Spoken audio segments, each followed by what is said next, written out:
এই জায়গায় ডিবেটের জন্য, যে পলিসি ডিবেট টাইপের ডিবেটের জন্য উনি অংশগ্রহণ করার জন্য এক্ষেত্রে দলের পক্ষ থেকে বা চেয়ারম্যান মহোদয় যিনি আছেন ওনার পক্ষ থেকে কোনো ধরনের আলাপ আলোচনা হয়েছে কিনা?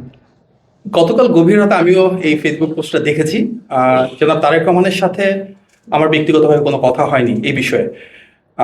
তবে আমার কাছে মনে হচ্ছে ফেসবুকে একটা পোস্ট করা এবং জনাব তারেক রহমানের অ্যাকাউন্টকে ট্যাগ করা বেশ চটকদার একটা বিষয়। আগামীকালকে এবং আমি পরশুদিন যে শিডিউল আছে বিএনপির এবং আমাদের চেয়ারম্যান মহোদয়, আপনারা নিশ্চয়ই দেখছেন এটা যথেষ্ট প্যাকড। কতটুকু সময় আমাদের পক্ষে সেখানে বের করা সম্ভব সেটা নিয়ে কাজ করতে হবে। তবে নির্বাচনী দীর্ঘ পথযাত্রায় একদম প্রচারণা ঠিক 2-3 দিন আগে ফেসবুকে পোস্ট করা, ট্যাগ করা, হয়তো এটিও সোশ্যাল মিডিয়াতে ভাইরাল হওয়ার একটা কৌশল হতেও পারে। তবে আমরা বলি কি, এই যে পলিসি ডিবেটের কথা বলা হচ্ছে, বিএনপি তো হুট করে পলিসিটা দেয়নি।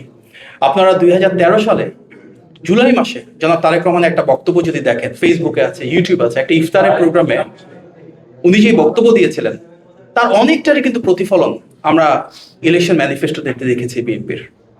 অর্থাৎ 2013 সালে উনি যে বক্তব্য দিয়েছিলেন সেটি কিন্তু তারও আগে প্রায় কয়েক দশকের রাজনৈতিক অভিজ্ঞতার উপর ভিত্তি করে প্রতিষ্ঠিত ছিল। আমরা দেখলাম জনাব তারেক রহমান গত প্রায় 1 যুগের বেশি সময় ধরে অনেকগুলো সুবিস্তৃত সুনির্দিষ্ট পলিসির কথা বলেছেন। হয়তো ফ্যাসিবাদের সময় যখন আইন আদালতের মাধ্যমে ওনার বাকস্বাধীনতা হরণ করে ওনার বিভিন্ন বক্তব্য প্রচারে বাধা দেওয়া হয়েছিল, আপনারা সেগুলো হয়তো সেভাবে প্রচার করতে পারেননি। কিন্তু বিএনপি নির্বাচনী ইশতেহারে কিন্তু ওনার সে বক্তব্য বিবৃতির আলোকে, ওনার দেওয়া পলিসির আলোকেই নির্ধারিত হয়েছে। এবং গত 1.5 বছর ধরে ফ্যাসিবাদের পতনের পর আপনি দেখবেন ওনার অনেকগুলো বক্তব্যে প্রত্যেকটা সেক্টর, প্রত্যেকটা শ্রেণীর, প্রত্যেকটা পেশার মানুষের জন্য উনি তুলে ধরেছেন কি করতে চাচ্ছেন, এবং আমাদের নির্বাচনী ইশতেহারে তারই প্রতিফলন ঘটেছে। ওনার অনেক ফেসবুক পোস্ট আছে, এক্স অ্যাকাউন্টে পোস্ট রয়েছে, আপনারা দেখবেন সেখানে যেগুলো উনি বলেছেন তারই প্রতিফলন এই নির্বাচনী ইশতেহারে এসেছে।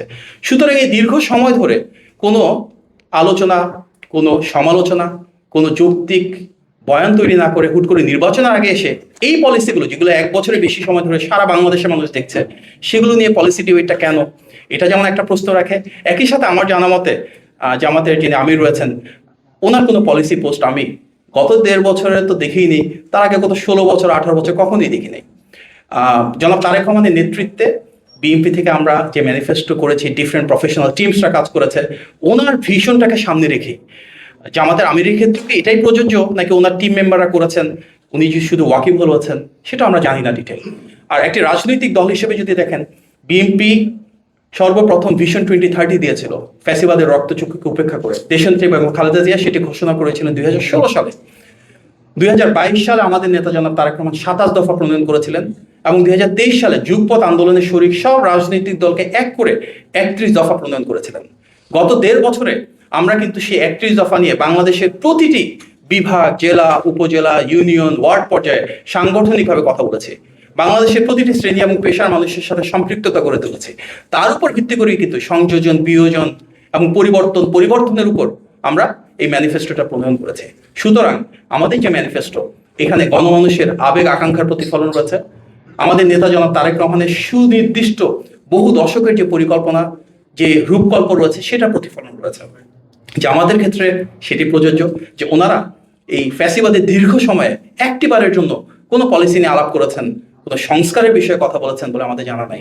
সুতরাং দুটো কনটেক্সটটা ভেরি ডিফারেন্ট।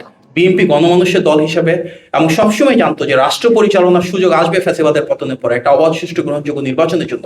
সেই প্রস্তুতি নিয়ে আমরা দীর্ঘদিন ধরে কাজ করেছি। আমাদের কোনো পলিসি কিন্তু হুট করে আসে নাই। প্রত্যেকটা পলিসিরই একটা ডিফারেন্ট স্টোরি রয়েছে, প্রত্যেকটা পলিসির জন্য ডিফারেন্ট কনসালটেশন প্রসেস রয়েছে, এবং এই দীর্ঘ সময় কিন্তু এগুলো নিয়ে কোনো আলোচনা হয়নি। নির্বাচনের ঠিক আগে দিয়ে হঠাৎ করে কেন এই কথাগুলো আসছে, আমার মনে হয় তার চাইতে আমাদের কাছে আরো বেটার হবে যে সবাই যদি যার যার পলিসিগুলো দিয়ে জনগণের মতামত নেয়। এবং আমরা ইতিমধ্যে দেখেছি, যেহেতু জনগণের মতামতের উপর ভিত্তি করে বিএনপির ম্যানিফেস্টো, আলহামদুলিল্লাহ সেটি সমর্থিত হচ্ছে। অন্যদিকে যে দলটির কথা আপনি বললেন বা যিনি আমির সাহেব রয়েছেন, ওনার বক্তব্যে তো স্পষ্টতা প্রয়োজন। কিছু ক্ষেত্রে আমরা দ্বিচারিতা দেখতে পাচ্ছি।